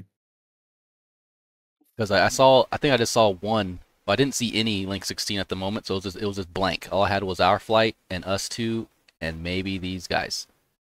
So my understanding was no one was attacking at the moment, and then one of your PPLIs came up, and I was like, I guess they're attacking, and I asked the strike flight, are you attacking? And they were like, yes. I'm like, all right, but that's just about, it was like halfway through our orbit here, and when we come back, you're basically done with this strike here. But this other strike is coming in. So we are able to get our 2 last harms off at the tail end of it, but that was the reason for the mine didn't do anything. That was the reason for that delay for that. But the 2 SA6s are down. So 1 and 2 got those 2 6s, and ours were going after still the 8s. Well, everything you're saying makes sense. We definitely, yeah, maybe should workshop how to keep that flow a little more consistent in the future. Because you're right, you had the opportunity, and through the lack of comm there, that opportunity was squandered a little bit. Yeah, I didn't want to shoot off harms when they weren't even there. That was my worst fear, to be able to do that. You got jumped by 21s. Well, the harms you did fire sure as hell did a lot of work. So yeah, they did. Good job on that. Okay, I'm wondering when we're going to get to the air fights, but there's lots of missiles going on. I guess it's going to be. I don't know. We're still just going to watch Mythic do some cleanup duty. So, Mythic, you guys are a little more fanged out than your other element is. You guys are just prosecuting what you can see. Is that right? Yeah, I wanted them to like come active. I wanted them to fire at me because I want to guarantee my harm kills something. So I'm getting it, as far in there as I possibly am comfortable with, and then waiting for them to like come online and start actively looking for me. Right on. So I see an SA6. I take it down basically. And as soon as that one goes down, another SA8 comes active at me. Or at some point, something fires at me. All right, so you guys are still doing grinder. Your Vault gets another shot off. Is Skynet on in this mission? Most of the arms are connecting. There's another SA6 down. Yeah, we've got a PK1 on harm so far. Mostly, I think. Prime's last missile didn't do much. Mine first one missed too because it was prosecuting a dead target. Is Skynet on in this? Yeah, I'm here. No, is Skynet on in Skynet? On the Skynet mission? Oh, right. Yes. That's what I was unsure about. So I knew there was going to be an IAD script of some kind. So I know in like regular GCS, there's like certain same behaviors, but I was unsure of what the hell the harms were going to do here. That's right. Yeah. Did you? And as a result, we see 2 different profiles, right? You guys are playing a profile that's more aggressive, that's assuming if you shoot a harm at something, it's probably going to kill it. And then Prime and Doge are there saying, oh, we're only going to fire when we can suppress. We're not worried about killing. So yeah, I really wanted them to fire at me before I fired a harm, just so I can ensure the kills. It didn't really end up happening like that because I got pressed for time. I realized the strike was coming in. But after my second harm shot, Velt calls in that there's a group of bandits to the north, to our northeast. So we go and we prosecute that because we don't see any Link 16s up there. Yeah. So let's watch this, and keeping in mind this bullseye. Can I just make this the? Yeah, I can. But it'll lock it in place. So this bullseye up here is the no trespass line. So as soon as they're on the south side of that, they are applicable targets. You can see here actually 18 miles, so getting very, very close to the border here. For the cap. The cap's in the right spot, but look at these guys, they're so low. And I was not expecting this behavior. This is Definitely the most dangerous thing that they could be Took a doing. lot of work to get that to work. It's the complex intercept. It's not the regular one. Those are the simple intercepts. This is complex. So, no wonder you guys aren't seeing this down here. They're in your RWR blind spot. They might not be emitting anyway. They're just chasing you with 20,000 feet of altitude difference. 30. Well, I think feet. they're trying to do the AI behavior of popping up, but Oh, there it is. Jesus Christ. Okay. Well, this is about the scariest thing I've ever That's seen. spicy. Giraffe. So Slider's just happy in his turn. And then a He's two-ship welded wing fish beds pop their fuel tanks while upside down in an Immelman They lost in the order energy. to take out this F-14. Slider is so lucky that he's at 35,000 feet. The Iraqis have a description for this attack. It's called a giraffe attack. That's right. And I know shit is happening over here, but I just want to see what happens to this intercept here. And it is so. Cruiser's committed on up here. Slider gets low SA. Turns out. Into them. And realizes he's committed on when probably getting spiked right here. Oh, so I almost killed Cruiser. It wasn't Slider. Okay. Oh God! And did you get gunned? Slider's not here to defend himself. No, so he's not here anymore. He had to go. But he defeats 2 missiles. Good. He's popping lots of flares. And then I think that's a gun to the face. Yep. Yeah, it sure is. Oh. Well, that's brutal. Nasty. But he did nasty. not actually die. He made it back to the carrier. So this is a great. Oh, really? Well, this is a great example of the absolute most lethal, dangerous thing that the AI could do that we never could. Like this, even with a GCI controlling you, would be an extremely difficult pattern to fly. And then this giant pop-up and reacquisition is so insane. I don't think I could see anything Slider could do differently except check your 6 periodically. But even then, if they're below you by 20,000 feet, what are you going to see? And it's nighttime. Clouds. Nighttime. That's a fucking cloud. There's no way of doing this at night. When the MiG-23 comes out, we can do this with real players. That's awfully scary. Okay, so as that fight is developing, and it is developing, it's developing with 25 miles of spacing between him and his flight lead. Cruiser, here you go. Walk us through this simple fight. Yeah, well, we had a grinder set up between Taurus, what is it called, on the coastline, and the Bullseye, with the rule that once we were like 20 miles from Bullseye, we would turn cold. So these two MiG-29s are getting very close to us, like only 30 miles, and coming in very hard and very fast on us. How far is this distance? Quick point here is that we are firing 30 on miles. these threats on their side of the bullseye. I mean, to be fair, like within how I wrote the ROE, this is probably okay because they are very clearly trying to trespass. Well, exactly. So if they were targeting somebody, they're free to fire on. We were hoping to make it look good and only splash things that would land on the HOM The side. Jack would probably complain, and then yeah, right. It'd make a fantastic episode of Jack. Viperhead and MiG-29 nails when we were in our AL, so you can write that up. There you go. There's our confirmation. Hey, that's good enough. So I'm sorry, Cruiser. I thought this was your fight, but it's not. It's Volk's fight to win with a pair of AIM-120s. That's if the Phoenixes kill him. Yes. Oh, really? Okay. AIM-120s doesn't hit anything. So was there coordination here? Did you guys know you were firing on the same bandit group? Not at all. No, I didn't even know he was there. I looked at my data link radar. I didn't see anything. I called them they were turning to engage them.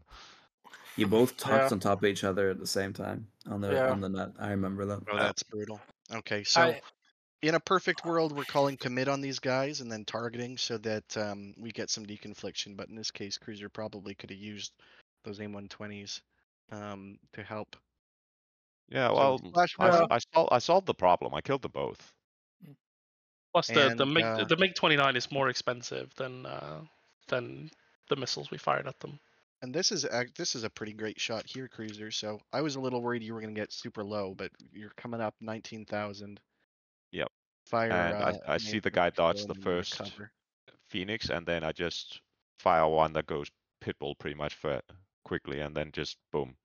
Yeah, that's great. Like, see, you're already flying defensively. You're trying to get away from the bullseye position, which you do a great job of. Nobody trespasses, so that's awesome. All right, so we're cleaned up 2 for 2. We have one more engagement here, and it's going to be now a it's time to 2v kill cruiser.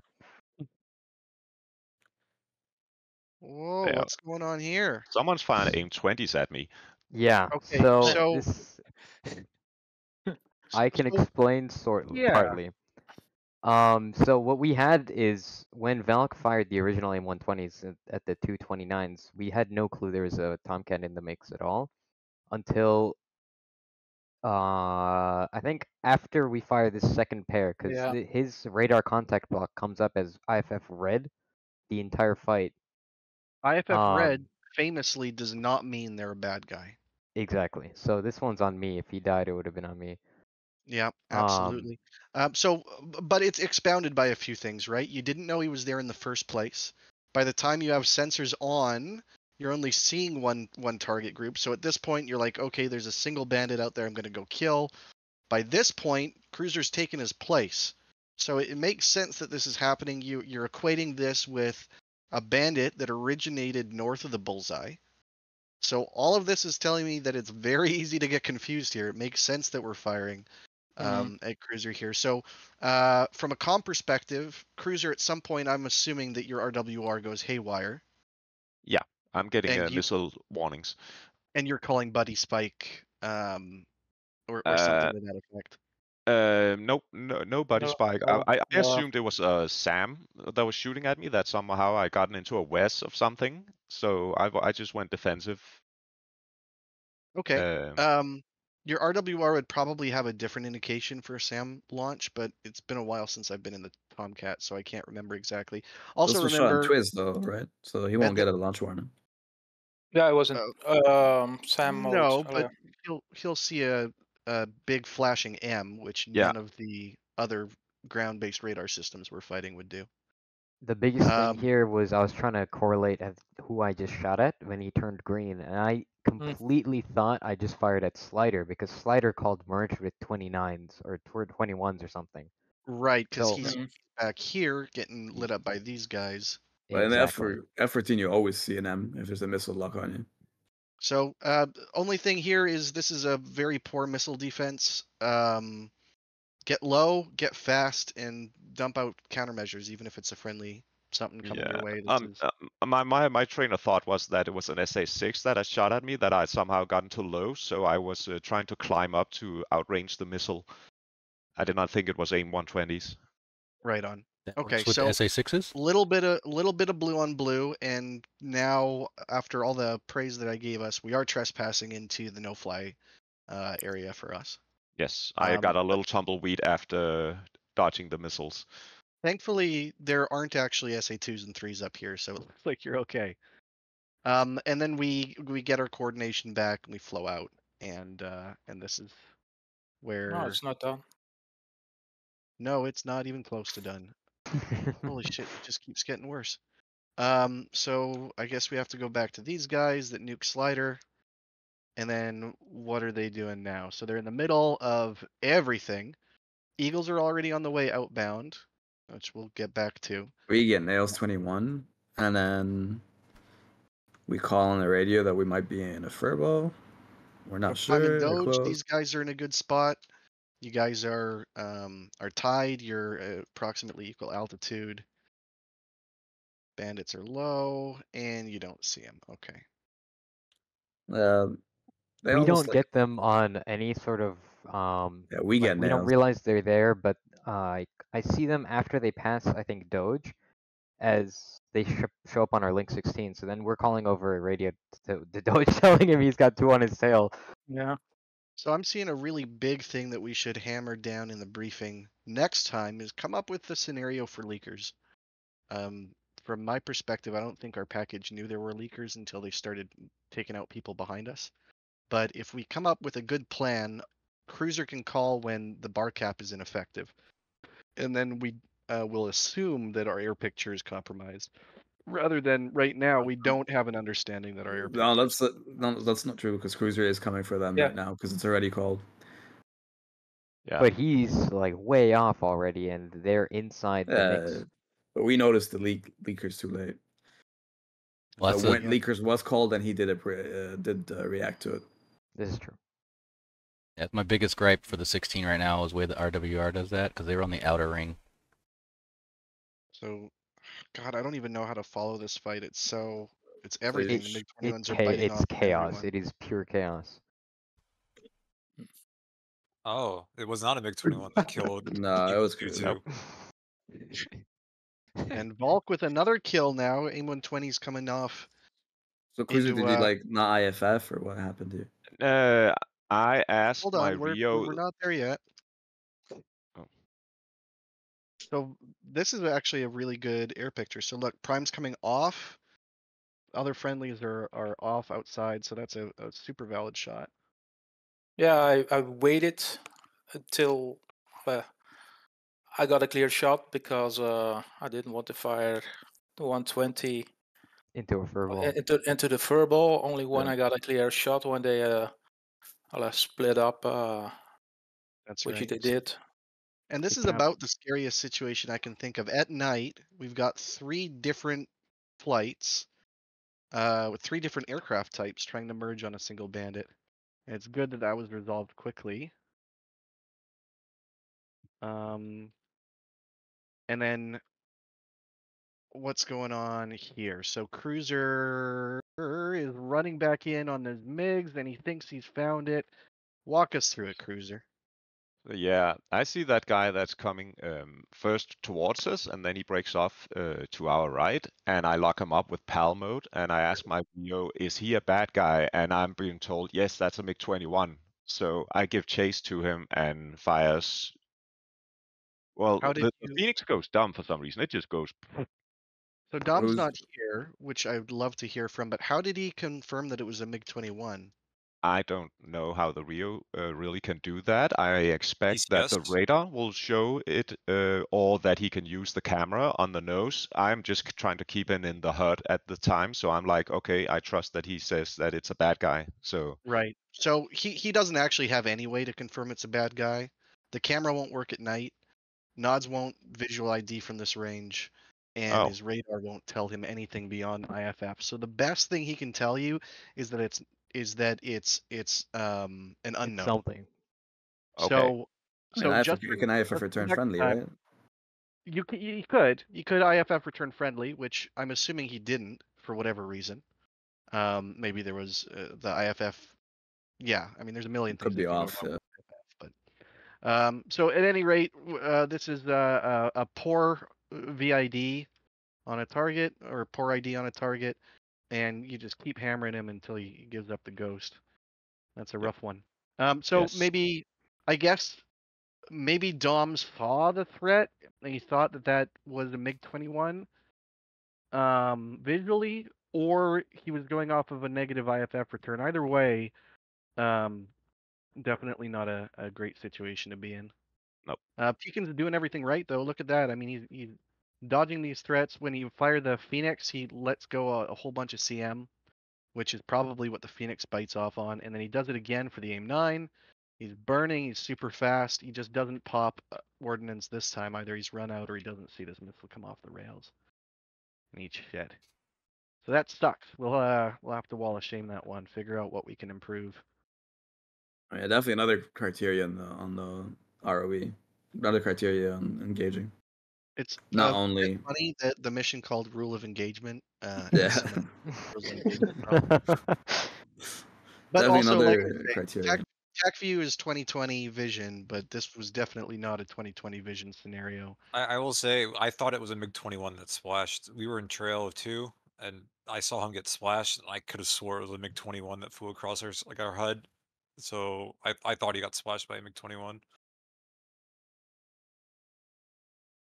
No, you guys merged with the cruiser. If you go back a bit.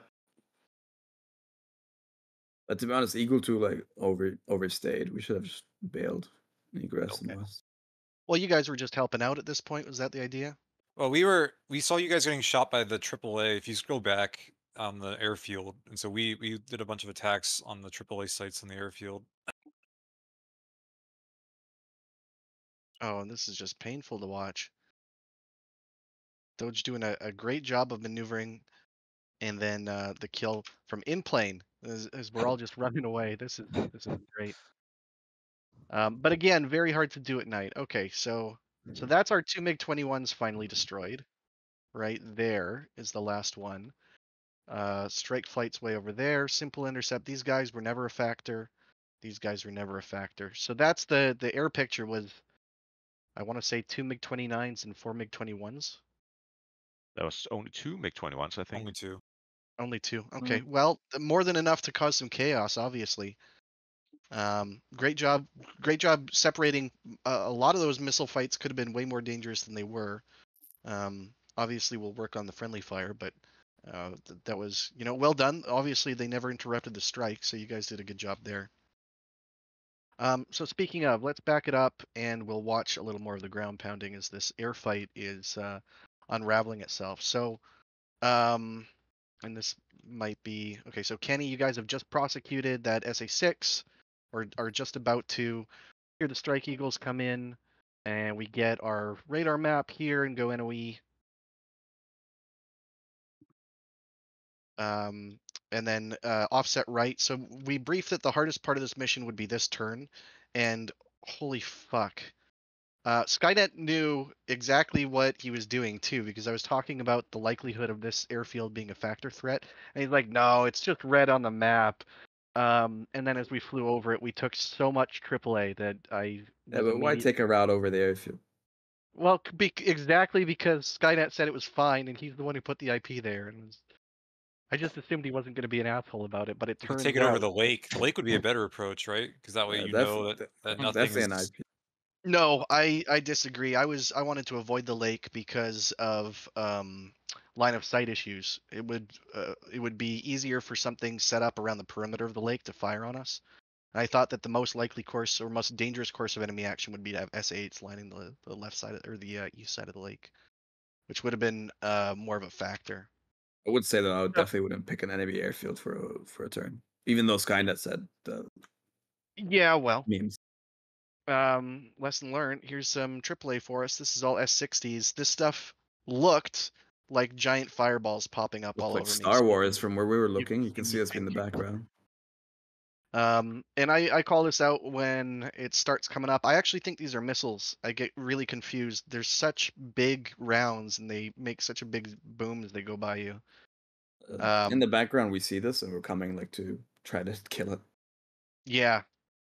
So we do some jinking instead, and you can see Greybeard. He does a great job of cutting the corner here, to avoid this threat.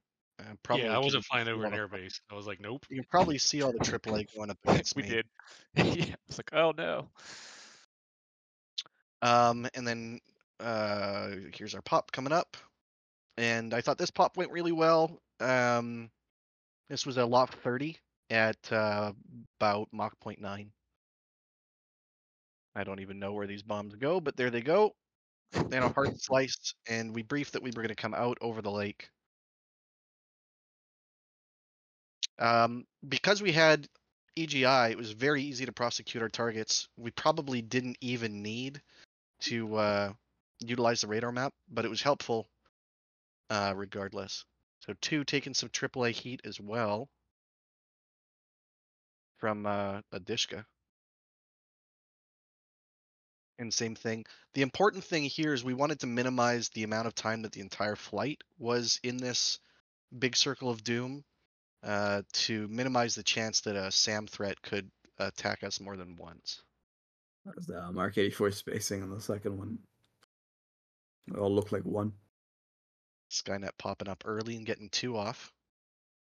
And then turning the wrong way, and then, oh yeah, that's we that had way. the warehouse, so our spacing was Yeah. 50 feet. Like, we wanted them all to hit in the exact same place. That's right. Yeah. No, I mean the difference between scopes and yours. I'm not talking about like where the effective. And then poor Bill just taking tracer after tracer here. Eating it. Skynet, I still haven't seen where you get battle damage. We maybe missed He's it. gone. Oh. Bill limping in here. A little too slow, Bill. Yeah, we fucked up so bad. I fucked up. I was It doing was a me. lot on the MFDs. I was trying to do everything at the last second. So That's why it this, got so slow. I hear you. So this is the point where I would start thinking about: am I too helmet fired to do the job? Can I save the jet? This is what my speech was about how we're more important than the mission. It's at this point, cut your losses and turn. I was too helmet fired. You're right. I should have turned out. Hey, dude, I hear you. If you're doing something, your helmet fire, just abort. Yeah. Okay. That's usually the rule. Is I just try to think of it like every 5 seconds. I'm thinking, do I still know where I am and what I'm doing? And to your credit, you still get bombs off. But holy shit, look at that! That was the you first stepped- time you Jarv stepped had into done the AAA West. air-to-ground programs in the armament page. I'd always set it up for him, and when we rearmed, it fucked up and it took it off. Like it made it so that the pylons were unlabeled, and we had to do all that and Yeah. redo the program all at the last second. Right. So we do have like a 30-minute inbound leg. Add Yeah. that to maybe even fencing checks. I tend to go over that stuff when I'm fencing in. But still, good recovery. You guys slice down, get nice and low, and head out of the Wes there. We die right here. Yeah, he's already dead there. I'm flying Uh, the jet at that point, Oh, and then I no. just pass out or something. Okay, so It was this bad. AAA catch here, that's what kills you, eh? I think it was a pilot kill, but I also lost all the avionics. I was just flying that's around in a brutal. completely dark jet. Oh no. Okay. Well, we knew that you guys hadn't made it through. We figured that out on the egress leg, but none of us really. Unfortunately, when you're at the back of the line like that, no one's gonna see you go down. It was cool though. I bet it was. I hope you got pictures of this, because that's holy shit! What a roller coaster. I was watching that from. The tracers were nuts. Yeah. That's really cool, and that's all 57 mil. Oh no, there is a little 23 there too. The 57, it doesn't look as impressive because for every one tracer you see, there's only 6 other rounds there. And when I was head down in the MFD, I didn't see the airfield. That's why I'm flying so slow over the airfield. All of a sudden, I just see AAA everywhere. Right on.